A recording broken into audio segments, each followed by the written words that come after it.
I stayed in 5 psychiatric hospitals. I did 11 months in a row, and you try to find what you're looking for in life and learn what's important in life and really try to get to the bottom of what your issues are. Mental health advocate Peter Fox once spent 14 months in a psych ward. I've had friends at the hospital, people who had schizophrenia, psychosis, terrible anxiety and depression, learning disabilities, talk to people about what it's like when they hear voices or when they hallucinate. There's people that are truly not rooted in reality through no fault of their own. Suffering from severe anxiety and depression from a young age, he attempted suicide 3 times and sought many kinds of treatment. At the hospital, they offered me ECT treatment, which is the modern version of electroshock treatment. I did 15 rounds. I was willing to do anything. Doing anything included being on over 20 different medications over time, what he calls a trial and error approach to care. I've had discussions with doctors, oh, try this medication, try that medication. And then I've said, have you tried this medication? And they go, no. I go, then you don't know what these things feel like or what they do to people. You're just giving them out. Another part of Peter's medical treatment, journaling, which ended up transforming his life. I was keeping a journal. A doctor said, here, write 3 pages, and then in a couple of days, I'll check up on you and see how many pages you wrote. And I wrote 66 pages, filled up 3 journals, and I said, well, maybe I'll publish this. What's the first thing Peter did after leaving the psych ward? Coffee. The first thing I did was go to Dunkin' Donuts to get a real cup of coffee. I'm Reverend Eugen Bond, host of the Enough-ism podcast. Come along with me as Peter shares his mental health challenges and breakthroughs and lessons for living with enough, just the way you are.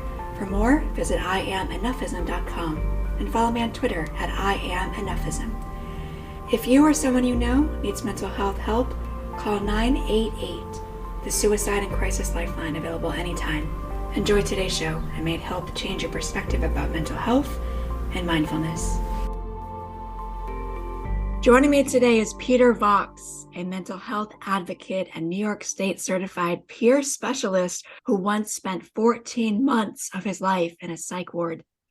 Peter is author of a book called The Psych Ward Notes: Surviving Anxiety and Depression.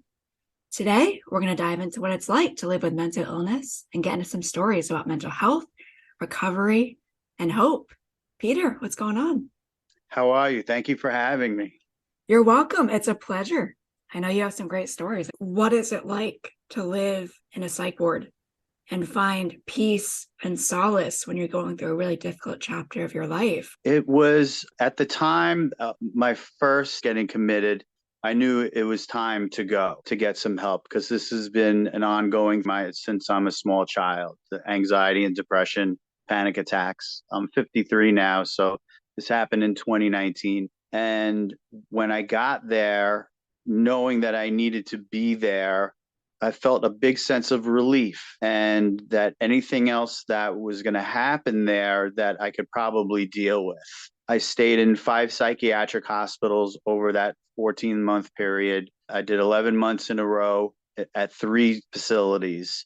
There was one facility on Long Island that was dangerous. It was the first place that I was committed to for a couple of weeks, where there were people that were violent. So you had to watch your back a little bit, but you get used to it, and you try to find what you're looking for in life and learn what's important in life and really try to get to the bottom of what your issues are. And for me, I learned that it was a combination of genetic, environmental, and trauma.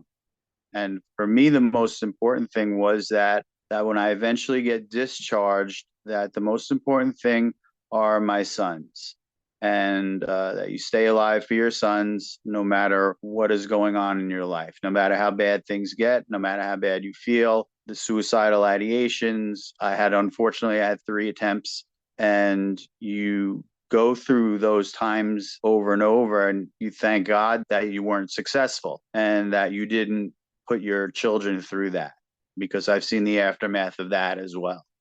And I'm sure that's a common theme, is everyone has to find their motivation and their why for keeping themselves together Yes, it's important. And the one thing I also learned that where one psychiatrist said to me, it's okay to take a time out from life for a little while. You needed it. You've been through enough. He was looking through my paperwork and he goes, you've been through enough. It's time to get to the root of all this and to see what's making you tick and why this is happening to you and why this happened to you. And you learn about things about your family that were surprises. I learned that schizophrenia ran in my family at age 50. That was a new revelation. And I experienced things at the hospital. They offered me ECT treatment, which is the modern version of electroshock treatment. I did 15 rounds. I was willing to do anything. What I didn't like was the amount of medications that you're given and the amount of medications that I saw other people being given. They want to try to find a correct combination that works for you. And it's done willy nilly. Try this or try this or try that. And there's side effects, and you're drooling, your legs are shaking, you gain weight, those experiences with medications. And that reason why they want to find something that works for you. And why they over medicate people is because they don't know who's going to be violent and you don't know who's dangerous. So you sort of think about it, you go, oh, okay, I get it. And then a part of me thinks, well, they're just doing it just to make their job easier. And then there's another part of me that says we're just an over medicated society. Why are we taking all these medications? What's going on in society, especially recently, that is causing depression, causing anxiety, causing suicide at higher rates, more than ever? Why is every other commercial for an anxiety medication? If your anxiety medication isn't working to the fullest, take this other one to add to it. That's when I started thinking that this is too much. We're definitely over medicated and something's got to change in pharmaceutical companies. And we have to look at ourselves and learn about what's important, what type of pressures are we putting on ourselves that are unnecessary. So those were some of the issues that I had when I was staying there. The other thing that happens there is that you have a lot of downtime to think. You can sleep in bed all day and no one's going to stop you. You can become creative and draw. I wound up writing by accident, wrote my book by accident. I was keeping a journal. A doctor said, here, write 3 pages. And then in a couple of days, I'll check up on you and see how many pages you wrote. And I said, okay. And the 3 days passed and she opened my notebook. I wrote 66 pages. And this doctor said, keep going. And I said, okay. And filled up 3 journals. And I said, well, maybe I'll publish this. But when you're there, the groups are repetitive. You do sort of the same things. The group therapy sessions are repetitive. They give you the same handouts every week. So there's nothing new that happens. You're not really stimulated. You're sort of kept on the status quo and sedated, like the old Ramones song, I Want to Be Sedated. If you want to be sedated, that's the place to go. After a while, and I learned this from the nurses more than anybody, is that you really have to take control of what you want. That was drilled into me by the nurses. When you get out of here, your kids are the most important thing, because I was harping on, I have to get another job. I got to make a lot of money. And I was manic. And the nurse was like, slow down. If you're going too fast, this isn't something you jump into quickly when you get out of here. You have to take things slow. And the first thing you have to realize is that your kids are the most important thing. And you'll get a job. Just take things one step at a time. I try to do that as much as I can. The anxiety and depression, it's there. It doesn't go away. You try to keep it at a low level. It's constant work, keeping those intrusive thoughts out of the way so you could get through your day. And then I made a lot of friends at the hospital, people who had schizophrenia, psychosis, terrible anxiety and depression, learning disabilities. Talk to people about what it's like when they hear voices, what the voices say, or when they hallucinate. There's people that are truly not rooted in reality through no fault of their own. And I felt horrible because I knew they weren't getting out anytime soon. They're going to be there for the rest of their lives. And they would talk about being on the outside and what they would love to do. And that's when my heart would break. I'm like, they're never going to get a chance. And then you come to appreciate that you're going to have freedom. When I finally did get out, it was in the middle of the pandemic. Most things were closed, and I'm walking back to my apartment, and it was like a science fiction movie. And the first thing I did was go to Dunkin' Donuts to get a real cup of coffee. I was just looking around and thinking I was just in a psychiatric hospital for almost a year, and now there's a pandemic going on. The world became a even stranger place to me. It sounds like through journaling and writing, you were able to directly process so much of what was happening to you, and you kind of have a mirror that you're staring at every single day.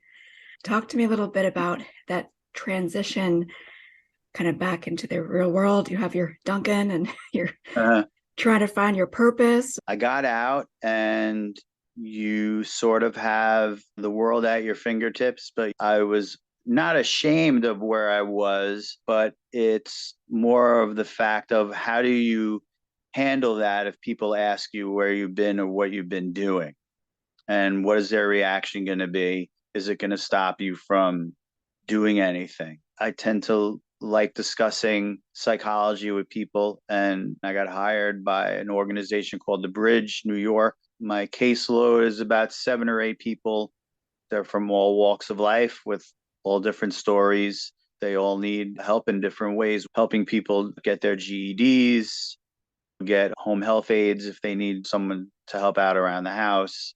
You're there as sort of like a junior social worker or a junior therapist. The one advantage about being a peer specialist is that the client knows that you've been through something similar as them. So you're not this professional sitting behind a desk with your degrees. They've become a psychiatrist or a psychologist because they're interested in it, but really never went through anything in their lives. And I've had discussions with doctors. Oh, try this medication, try that medication. And I've said, have you tried this medication? And they go, no. I go, then you don't know what these things feel like or what they do to people. You're just giving them out.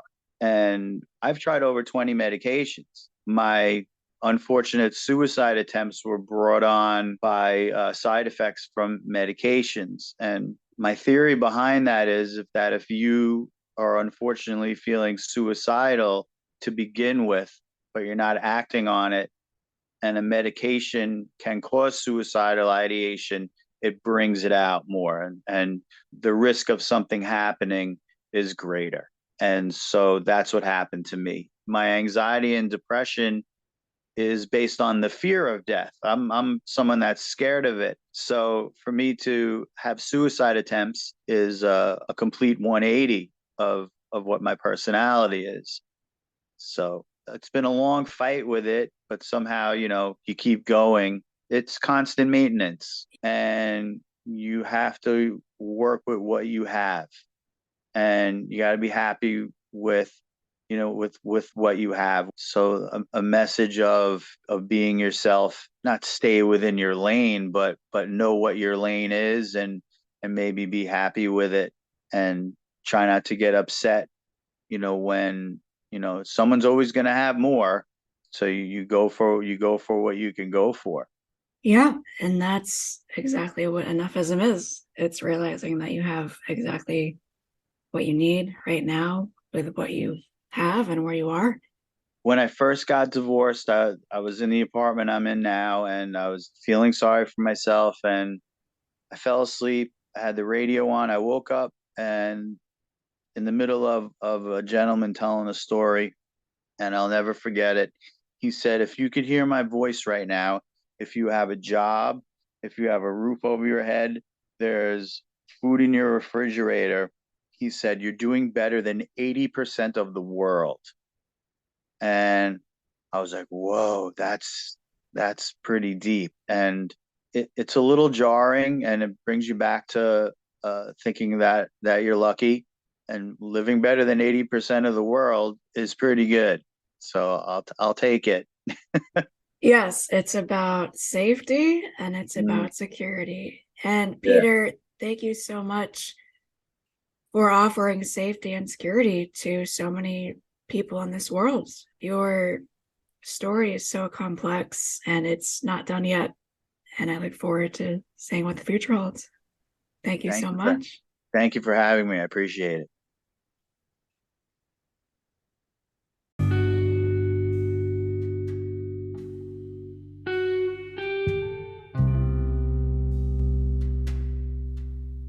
Congratulations, you've reached the end of the Enough-ism podcast.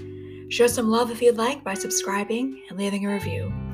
If you wish to support the show, you can download the Enough-ism ebook, now available on Amazon, by visiting IamEnough-ism.com. Make a Venmo donation if you'd like at Enough-ism. Questions or comments? Want to be a guest on the show? Drop me a note at enough-ismpodcast@gmail.com. I'm Reverend Eugen Bond. Remember, we are all enough just the way we are. See you next time.